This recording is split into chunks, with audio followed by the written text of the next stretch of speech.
Kenapa ya jika tuas atau pengungkit diberi gaya pada salah satu sisi, maka akan bergerak menjadi naik turun seperti pada gambar berikut?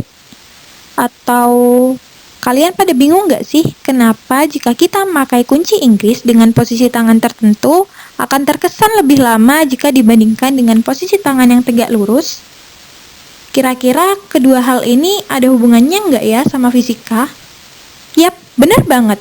Ternyata kedua peristiwa itu ada hubungannya sama fisika loh. Buat kalian yang penasaran nih, simak penjelasan berikut ya.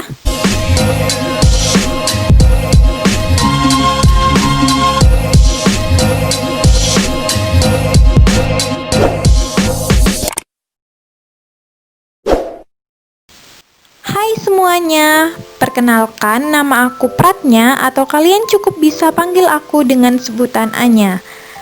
Nah, kali ini aku akan membahas salah satu materi fisika, yaitu tentang dinamika rotasi dan keseimbangan benda tegar.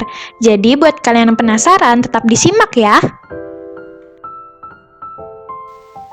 Nah, pada bab dinamika rotasi dan keseimbangan benda tegar, aku membagi materi menjadi 3 subbab besar, yaitu yang pertama ada dinamika rotasi yang relevan dengan hukum 2 Newton, yang kedua ada keseimbangan benda tegar yang relevan dengan hukum 1 Newton, dan yang ketiga adalah titik berat. Sebenarnya, mungkin di buku kalian keseimbangan benda tegar dan titik berat ini merupakan satu subbab yang besar. Namun, aku di sini akan membagi menjadi 2 subbab dan langsung aja kita saksikan penjelasan materi tentang bab ini ya. Nah, untuk yang pertama kita akan membahas tentang dinamika rotasi. Mungkin kalian udah pernah mendengar sebelumnya tentang kata dinamika yang selama ini kita dengar mesti berhubungan dengan hukum 2 Newton. Namun, hukum 2 Newton di sini adalah penjelasan untuk gerak translasi atau gerak lurus. Kali ini kita akan membahas dinamika rotasi pada gerak melingkar atau gerak rotasi. Dinamika rotasi atau biasa kita sebut dengan gerak melingkar merupakan suatu gerak memutar dari suatu benda terhadap titik tertentu sebagai poros. Jadi artinya di sini setiap benda yang bergerak memutar pasti akan memiliki sebuah poros. Seperti halnya gerak lurus, gerak melingkar ini juga dipengaruhi oleh besaran-besaran yang menyebabkan terjadinya gerakan melingkar.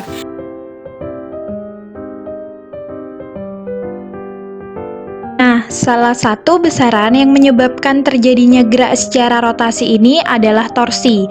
Nah, torsi ini biasanya disimbolkan dengan lambang tau.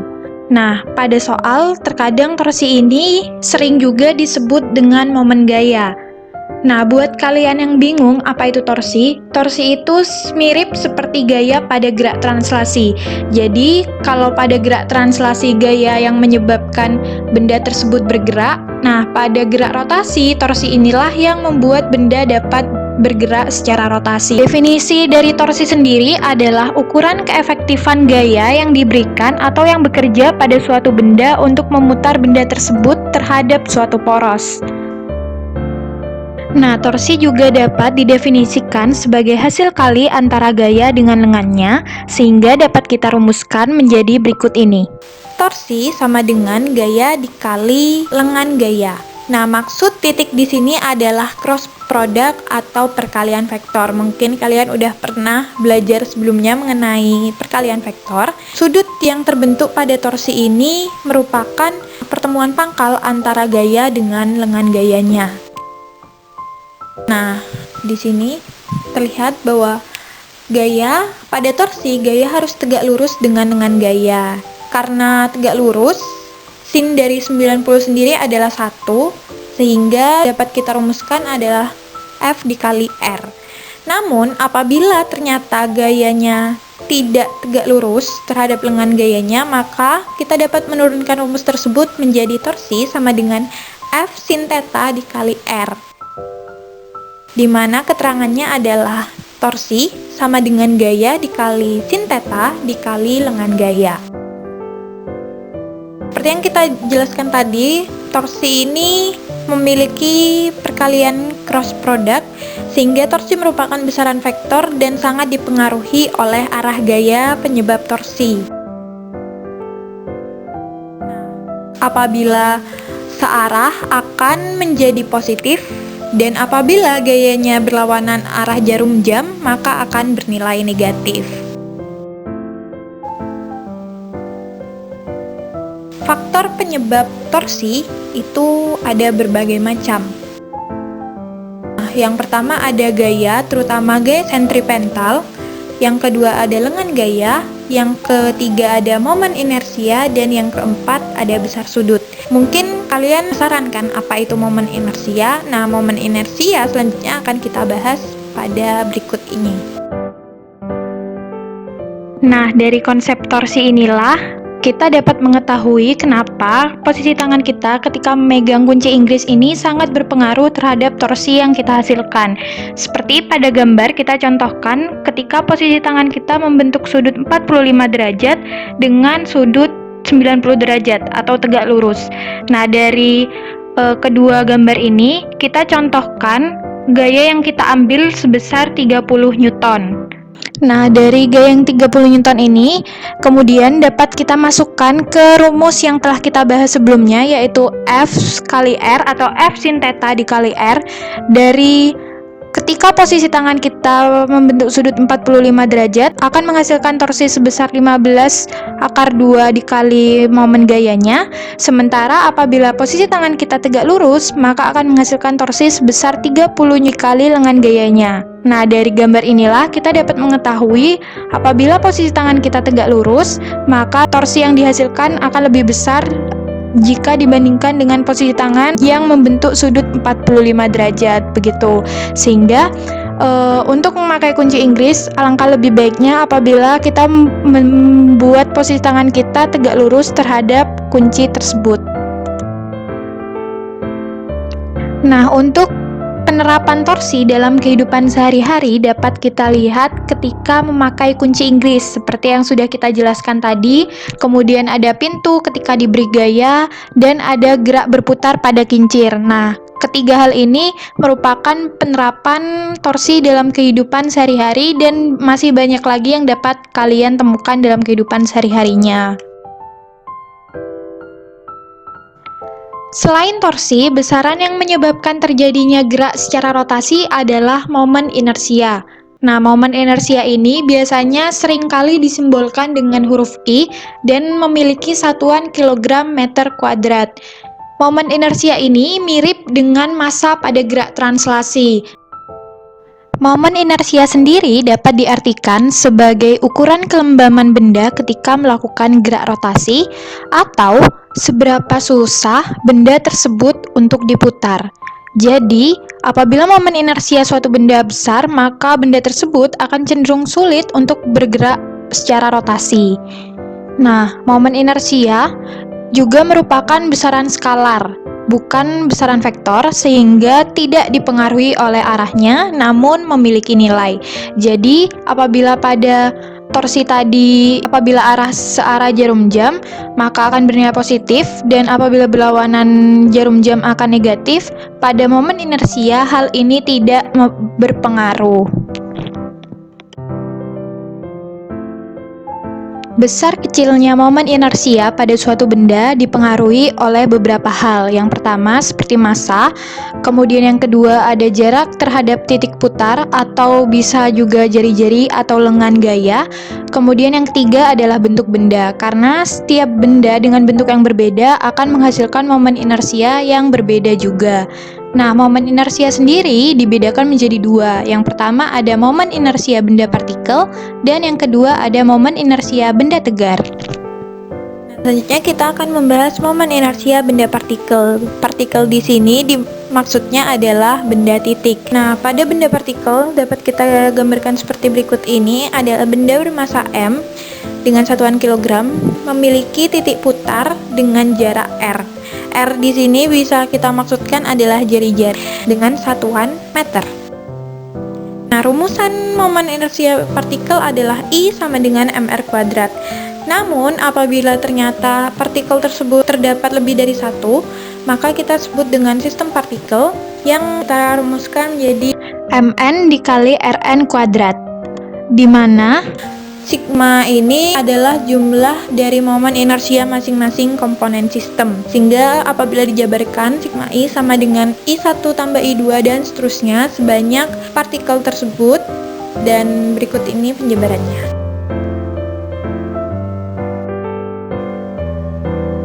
Nah, yang kedua kita akan membahas tentang momen inersia benda tegar. Benda tegar ini artinya adalah benda yang memiliki massa terdistribusi secara merata dan tidak dapat dianggap sebagai suatu titik karena massanya terdistribusi merata atau memiliki titik lebih dari satu. Nah, momen inersia ini berbeda tergantung dari bentuknya. Berikut ini ada beberapa bentuk. Yang pertama ada batang homogen dengan momen inersianya 1/12 ml kuadrat, di mana L ini adalah panjang batangnya. Yang kedua ada batang homogen tapi dengan sumbu putar di ujung dengan momen inersianya 1/3 ml kuadrat. Dan yang ketiga ada silinder tipis yang berputar melalui sumbunya dengan momen inersia mr kuadrat.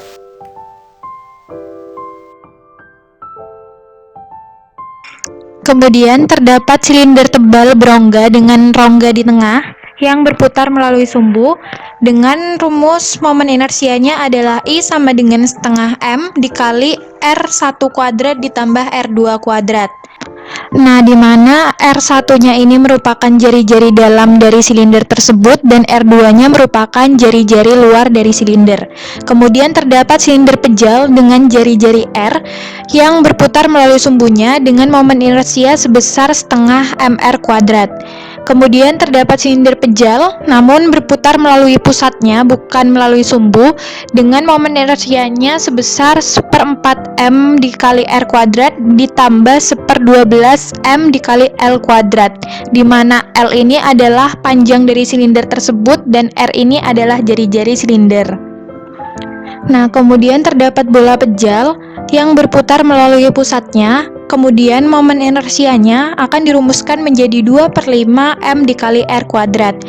Kemudian jika bola pejal tersebut berputar melalui ujung bukan melalui pusat, maka momen inersianya sebesar 7/5 mr kuadrat. Nah, maksud pejal di sini adalah bangun tersebut tidak memiliki ruang atau rongga di tengah sehingga bentuk dari bangun tersebut merupakan partikel benda padat, tidak terdapat ruang di tengahnya begitu sehingga sering disebut dengan pejal.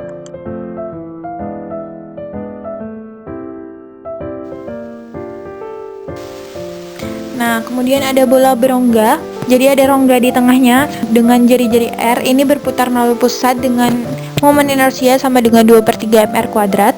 Kemudian ada lempeng tipis dengan panjang dan lebar. Ini berputar melalui pusatnya dengan momen inersianya 1/12 M ditambah A kuadrat B kuadrat, di mana A adalah panjang dan B adalah lebar.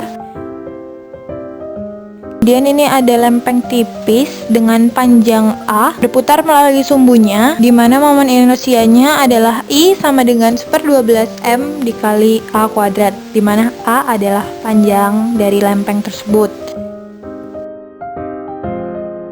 Selanjutnya kita akan membahas tentang teorema sumbu sejajar. Teorema sumbu sejajar ini digunakan untuk menghitung momen inersia apabila poros suatu benda dirubah.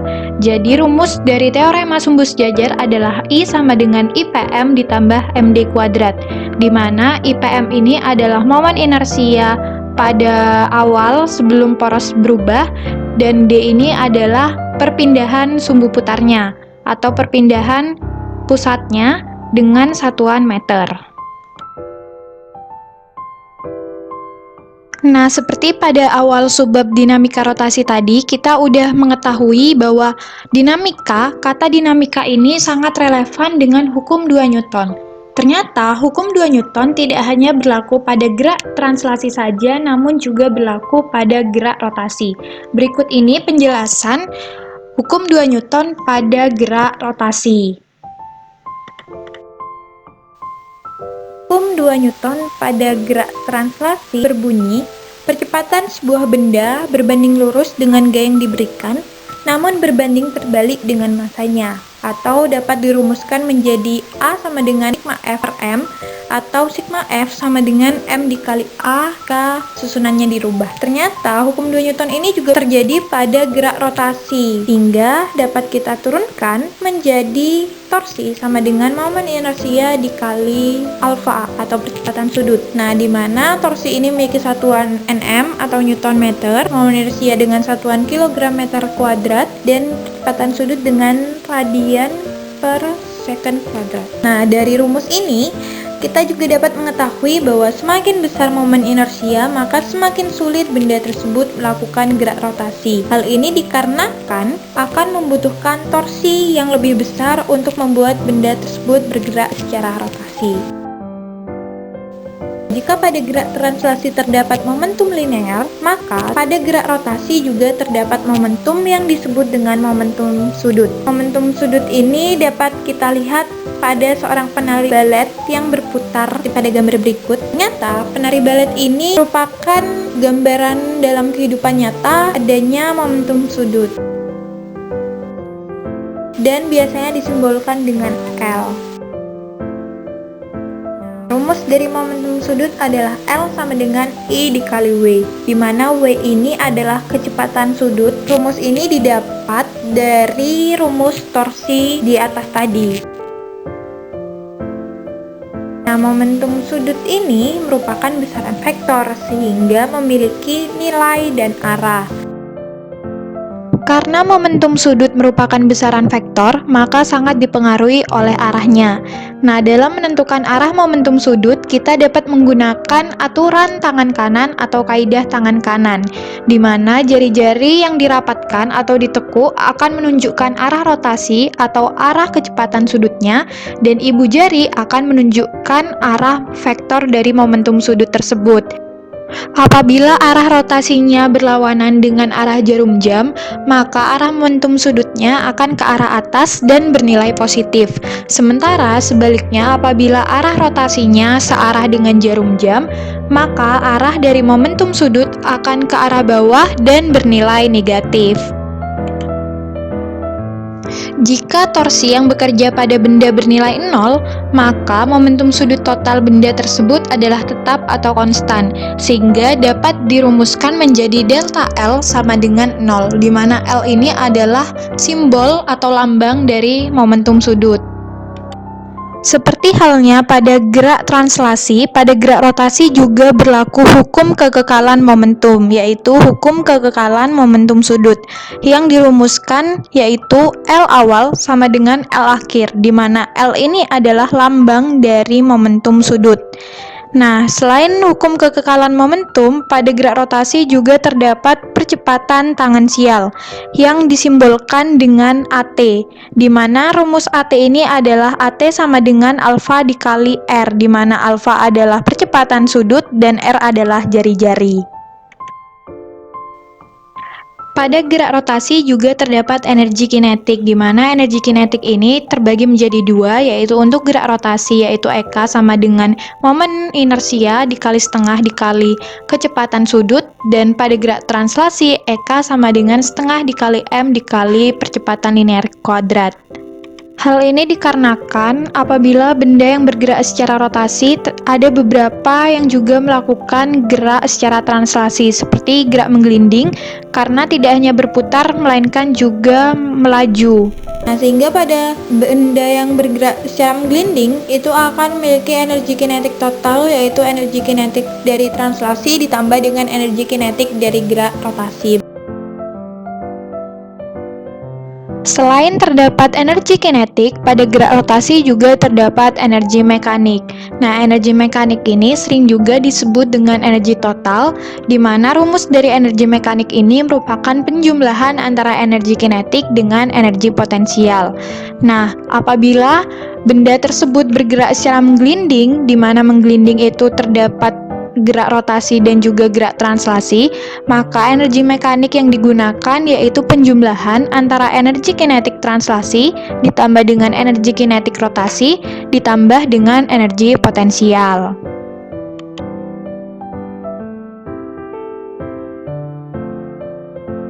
Aplikasi dari gerak rotasi dapat kita temukan dalam kehidupan sehari-hari. Nah, aplikasi yang pertama kita dapat contohkan yaitu katrol. Pada katrol berlaku hukum 2 Newton. Seperti pada gambar, terdapat sebuah katrol dengan bentuk silinder yang memiliki jari-jari R dalam satuan meter dan massa atau disimbolkan dengan M dalam satuan kilogram. Nah, pada katrol terdapat gaya kuasa dan juga gaya beban. Untuk mencari percepatan translasi digunakan rumus berikut ini, dan untuk percepatan rotasi kita menggunakan rumus alfa berikut ini, di mana AY ini adalah percepatan translasi dari beban, kemudian alfa ini adalah percepatan secara rotasi, dan G ini adalah gravitasi. Kemudian terdapat katrol yang pada dua sisinya menarik beban. Nah, apabila terdapat sistem katrol seperti ini, maka percepatan dapat dicari dengan menggunakan rumus berikut ini, yang dimana R ini adalah jari-jari dari katrol tersebut. Dan terdapat juga sebuah silinder yang dilekatkan pada tegangan tali. Nah, biasanya pada peristiwa seperti ini, kita menggunakan rumus A sama dengan 2/3 G dan T adalah 1/3 mg. Biasanya silinder ini merupakan silinder pejal. Gerak rotasi yang kedua yaitu adalah gerak menggelinding. Gerak menggelinding ini maksudnya adalah gerak pada benda dengan dua gerakan sekaligus, yaitu gerak rotasi terhadap sumbu bola dan gerak translasi terhadap bidang yang dilalui. Atau bahasa lebih sederhananya, gerak menggelinding ini adalah gerak berputar benda di sumbu putar sambil bergeser. Nah, pada gerak gelinding ini terdapat gerak translasi dan rotasi. Contoh gerak menggelinding yang dapat kita temukan dalam kehidupan sehari-hari yaitu ban mobil atau bola yang ditendang seperti pada gambar berikut ini. Nah, pada gerak menggelinding ini sendiri dibedakan menjadi dua. Gerak menggelinding yang pertama yaitu gerak menggelinding pada bidang datar. Nah, contohnya pada gambar berikut ini terdapat sebuah silinder pejal bermassa M yang berjari-jari R menggelinding sepanjang bidang datar horizontal. Nah, pada silinder ini diberikan gaya sebesar F dan terjadi gaya gesek di mana disimbolkan dengan F kecil pada gambar berikut ini. Nah, apabila gerak menggelinding pada bidang datar dapat kita rumuskan menjadi A sama dengan F per M ditambah I per R kuadrat, di mana A ini adalah percepatan linear, dan M ini adalah massa, F adalah gaya, dan I adalah momen inersia, sementara R adalah jari-jari. Karena di sini contohnya adalah sebuah silinder pejal, dan silinder pejal itu mempunyai momen inersia dengan rumus I sama dengan setengah mr kuadrat, maka dapat kita simpulkan bahwa A sama dengan 2F/3M khusus untuk silinder pejal, begitu. Gerak menggelinding pada bidang miring dapat kita lihat pada rumusan berikut ini, di mana A adalah percepatan linear, dan karena contohnya kita mencontohkan sebuah silinder pejal, maka A dapat kita sederhanakan menjadi 2/3 G sin theta, dan F ini adalah kecepatan linear. Untuk kecepatan linear bisa kita lihat pada gambar, di mana K ini adalah konstanta dari momen inersia. Nah, selanjutnya kita akan membahas subbab berikutnya yaitu keseimbangan benda tegar. Nah, ternyata keseimbangan benda tegar ini relevan dengan hukum 1 Newton.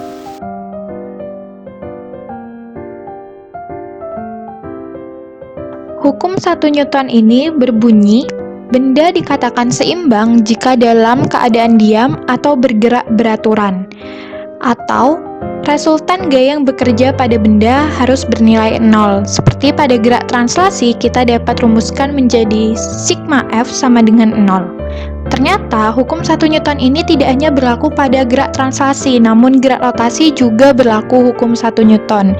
Jadi dari rumusan sigma F sama dengan 0 untuk gerak translasi dapat kita turunkan menjadi sigma tau sama dengan 0 untuk gerak rotasi, di mana tau ini adalah momen gaya atau torsi dengan satuan Newton meter. Nah, dari rumusan sigma tau sama dengan 0 dapat kita simpulkan bahwa benda dikatakan seimbang secara rotasi apabila benda tidak berputar atau berputar dengan kecepatan sudut tetap. Nah, dari rumusan inilah yang menjadi syarat untuk benda dikatakan seimbang. Nah, apabila kita umpamakan torsi yang searah bernilai positif dan torsi yang berlawanan arah bernilai negatif dan kita jumlahkan, maka jumlah dari keduanya akan bernilai 0 sehingga benda tersebut akan mengalami keadaan seimbang. Selanjutnya kita akan membahas mengenai jenis keseimbangan benda. Nah, keseimbangan pada benda dibedakan menjadi 3. Yang pertama ada keseimbangan stabil. Keseimbangan stabil atau disebut juga keseimbangan yang bersifat mantap. Artinya di sini, jika suatu benda diberi gangguan, kemudian gangguan tersebut dihilangkan, benda akan kembali ke bentuk semula. Nah, biasanya gangguan yang terjadi ini merubah posisi benda. Seperti kita bisa lihat pada gambar berikut ini.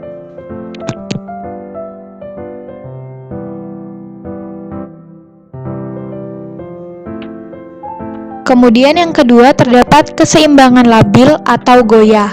Keseimbangan labil ini biasanya disebut juga keseimbangan yang bersifat tidak tetap, di mana jika suatu benda diberi gangguan, kemudian gangguan tersebut dihilangkan, benda tidak dapat kembali ke bentuk semula, melainkan meningkatkan gangguan tersebut, di mana biasanya gangguan yang didapat adalah gangguan yang merubah posisi benda tersebut.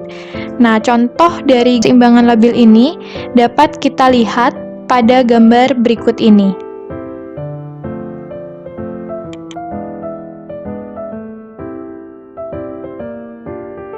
Kemudian terdapat keseimbangan netral atau indifferent. Pada keseimbangan netral ini, titik berat benda tidak berubah atau tetap. Nah, pada keseimbangan ini, biasanya apabila suatu benda diberi gangguan, kemudian gangguan tersebut dihilangkan, benda tidak kembali ke bentuk asalnya, melainkan berada di posisinya yang baru.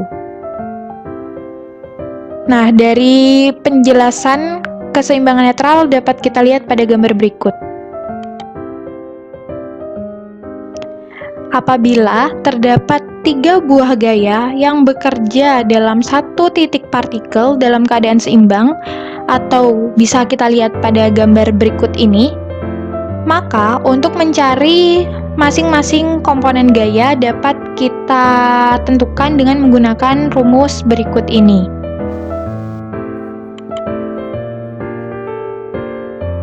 Benda yang memenuhi syarat benda seimbang akan mempunyai titik keseimbangan benda yang disebut dengan titik berat. Nah, pada saat ini kita akan melanjutkan pembahasan mengenai titik berat.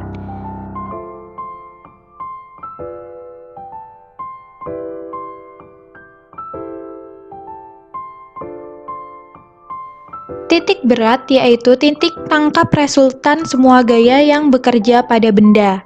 Biasanya, titik berat ini sering juga disebut dengan pusat benda. Hal ini dikarenakan keseluruhan pusat benda terpusat pada titik tertentu, yaitu titik berat. Gaya gravitasi yang bekerja pada benda bekerja pada satu titik tunggal, yaitu pada titik berat, sehingga pada titik berat inilah tempat terjadinya gaya gravitasi. Nah, titik berat ini berbeda letaknya tergantung pada bentuk masing-masing benda. Dalam bahasa yang lebih sederhana, titik berat ini adalah titik penyeimbang suatu bangun. Contohnya, pada konsep jungkat-jungkit tersebut terdapat titik berat. Jadi, jungkat-jungkit ini merupakan aplikasi nyata adanya konsep titik berat dari suatu benda. Benda yang berada dalam medan gravitasi yang sama atau homogen akan memiliki titik berat yang berimpitan atau berdekatan dengan pusat massa. Hal ini dikemukakan oleh Sir Watt Jewett pada tahun 2009. Syarat keseimbangan benda tadi adalah sigma tau sama dengan 0. Nah, artinya di sini ketika momen gaya atau torsi yang bekerja pada benda bernilai 0, maka benda dalam keadaan setimbang. Dan pada keadaan setimbang itulah terdapat titik berat. Untuk menentukan titik berat dapat diturunkan dari rumus berikut ini dengan menggunakan acuan koordinat Cartesius.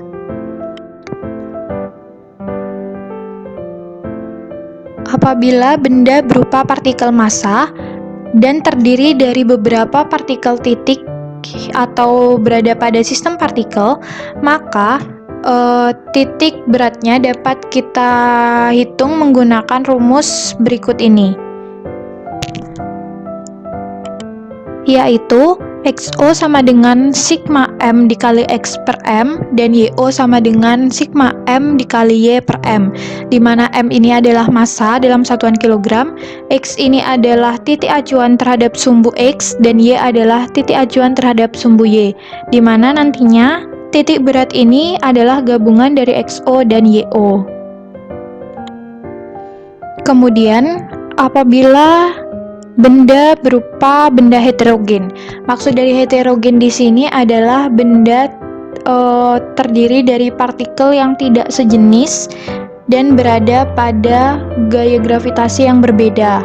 Nah, rumus dari benda heterogen yaitu X sama dengan sigma Wn dikali Xn per sigma Wn, dan Y sama dengan sigma Wn dikali Yn per sigma Wn, di mana W ini adalah berat dari masing-masing benda, kemudian X ini adalah titik acuannya terhadap sumbu X, dan Y adalah titik acuannya terhadap sumbu Y, dan nantinya gabungan dari X dan Y ini merupakan titik berat benda tersebut.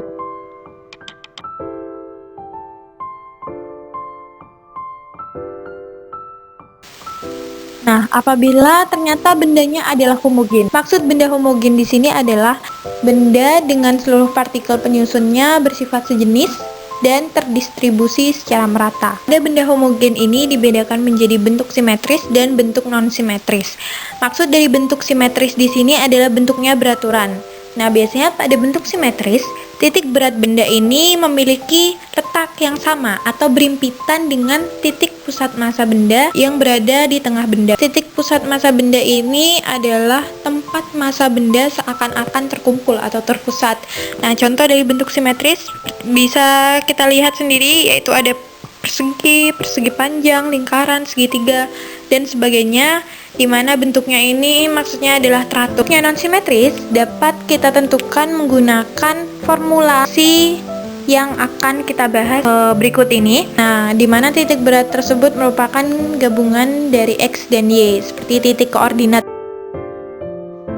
Untuk menentukan letak titik berat benda homogen yang bentuknya tidak teratur atau non-simetris, dapat kita lakukan dengan menggunakan eksperimen, yaitu dengan menggantungnya pada tali di beberapa bagian, seperti pada gambar berikut ini. Nah, nantinya letak titik berat dapat kita tentukan atau dapat kita lihat dari perpotongan perpanjangan talinya. Kemudian, untuk mencari letak titik berat yang mempunyai sumbu simetri, seperti pada gambar kita terdapat sebuah segitiga sama kaki, kita dapat melihatnya dengan memastikan bahwa ada sumbu simetri pada benda tersebut, dan nantinya letak titik berat itu terletak pada sumbu simetri dari benda tersebut.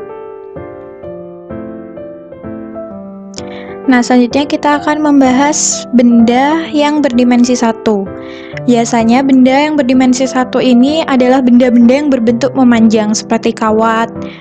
Nah, biasanya massa benda akan diwakili oleh panjangnya karena hanya berbentuk satu dimensi. Untuk benda yang berdimensi 1, dalam mencari letak titik berat dapat kita tentukan dengan menggunakan rumus berikut ini, yaitu XO sama dengan sigma L dikali X per L dan YO sama dengan sigma L dikali Y per L, di mana L ini adalah panjang benda tersebut, X adalah titik acuannya terhadap sumbu X, dan Y adalah titik acuan terhadap sumbu Y. Dalam mencari titik berat pada benda berdimensi 1, pastikan kita mengetahui panjang, kemudian kita mengetahui letak titik berat pada masing-masing benda, khususnya di sumbu X dan sumbu Y-nya. Kemudian baru kita masukkan ke dalam rumus yang telah berada pada gambar. Apabila bendanya ini tidak simetris, maka terdapat rumusan tertentu. Pada satu dimensi itu tidak hanya oleh garis lurus, namun bisa lengkungan atau bahkan lingkaran. Nah, pada garis lurus, letak titik beratnya dapat dirumuskan seperti berikut ini. Dengan Z ini maksudnya adalah titik tengah garis. Kemudian ada busur lingkaran, letak titik beratnya pada sumbu Y dapat kita rumuskan menjadi seperti ini. Dan ada busur setengah lingkaran, dengan letak titik berat pada sumbu Y dapat kita rumuskan menjadi berikut ini. R ini adalah jari-jari lingkaran. Nah, kemudian ada benda berdimensi 2 atau biasanya kita kenal memiliki luas. Nah, untuk mencari titik berat benda pada dua dimensi ini, yang pertama kita harus membagi bangun menjadi beberapa bagian apabila bendanya ini lebih dari satu bangun. Kemudian yang kedua adalah menentukan luas dan koordinat titik berat masing-masing bangun. Jadi kita harus mencari luasnya dan mencari koordinat titiknya. Yang ketiga barulah kita menghitung letak titik berat benda menggunakan rumus. Nah, rumusnya adalah berikut ini. XO sama dengan sigma AN dikali XN per AN, dan YO sama dengan sigma AN dikali YN per AN, di mana A ini adalah luas daerah suatu benda, biasanya dengan satuan meter kuadrat, dan X ini adalah letak pada sumbu X, dan Y adalah letak pada sumbu Y. Untuk letak titik berat pada benda dua dimensi dengan bentuk khusus, contohnya di sini yang pertama ada bidang segitiga, dapat kita lihat letak titik berat pada sumbu Y-nya adalah sepertiga T, di mana T adalah tinggi segitiga. Kemudian ada jejer genjang atau belah ketupat atau persegi panjang. Letak titik berat pada sumbu Y-nya adalah setengah T, di mana T ini adalah tingginya. Kemudian yang ketiga ada bidang juring lingkaran. Letak titik berat pada sumbu Y-nya dapat kita lihat 2/3 R dikali tali busur AB per busur AB, di mana R ini adalah jari-jari. Dan yang keempat ada bidang setengah lingkaran. Kita dapat melihat letak titik beratnya pada sumbu Y yaitu 4R per 3Pi, di mana R ini adalah jari-jari. Nah, kemudian pada benda berdimensi 3 atau biasa kita kenal memiliki volume. Bila benda pada 3 dimensi ini terdiri dari gabungan ruang, maka dirumuskan menjadi berikut ini, di mana XO sama dengan delta V dikali X per V, dan YO sama dengan sigma V dikali Y per V, di mana V ini biasanya dengan satuan meter kubik, dan X ini adalah letak pada sumbu X, sedangkan Y adalah letak pada sumbu Y. Apabila benda bertiga dimensi ini khusus begitu, seperti pada kerucut pejal dengan tinggi T ini akan dirumuskan menjadi, maka letak titik berat pada sumbu Y-nya akan dirumuskan menjadi 1/4 T, dan V-nya menjadi 1/3 pi R pangkat 3. Kemudian ada silinder pejal dengan tinggi T, ini letak pada sumbu Y-nya dirumuskan tengah T, dan V-nya dirumuskan menjadi pi R kuadrat T. Kemudian ada setengah bola pejal dengan jari-jari R, ini letak titik berat terhadap sumbu Y-nya menjadi 3/8 R, dan V-nya ini menjadi 2/3 pi R pangkat 3. Kemudian bola pejal dengan jari-jari R, titik berat pada sumbu Y-nya sama dengan R, V-nya ini menjadi 4/3 pi R pangkat 3. Maksudnya pejal di sini adalah tidak terdapat ruang di dalam bangun ini, sehingga bisa dikatakan bangun ini adalah bangun dengan bangun padat begitu ya, tidak terdapat ruang di dalamnya.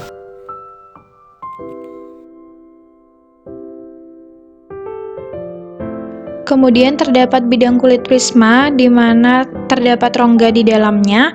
Nah, letak titik beratnya pada sumbu Y dirumuskan menjadi setengah T, di mana T ini adalah panjang sisi tegak dari prisma tersebut. Yang kedua adalah bidang kulit silinder tanpa tutup. Jadi salah satu ujungnya ini terbuka, di mana dirumuskan letak titik berat pada sumbu Y-nya adalah setengah T, di mana T ini adalah tinggi silinder dan A-nya adalah 2 pt. Kemudian ada bidang kulit limas dengan rumus berikut ini, dan bidang kulit kerucut dengan rumusan berikut ini, dan juga terdapat bidang kulit setengah bola yang dirumuskan pada sumbu Y yaitu setengah R, atau R ini adalah jari-jari dari kulit tersebut.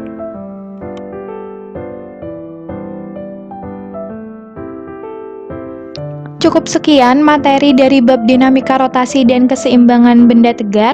Semoga bisa membantu kalian dalam memahami materi ini ya. Terima kasih telah menyaksikan, dan jika ada pertanyaan silakan tulis di komentar supaya kita bisa berdiskusi bareng-bareng. Nah, jangan lupa juga share video ini ke teman-teman kalian jika kalian merasa video ini berguna. Dan pastikan teman-teman kalian nonton video ini supaya lebih tahu tentang materi fisika. Terima kasih semuanya. Wassalamualaikum warahmatullahi wabarakatuh.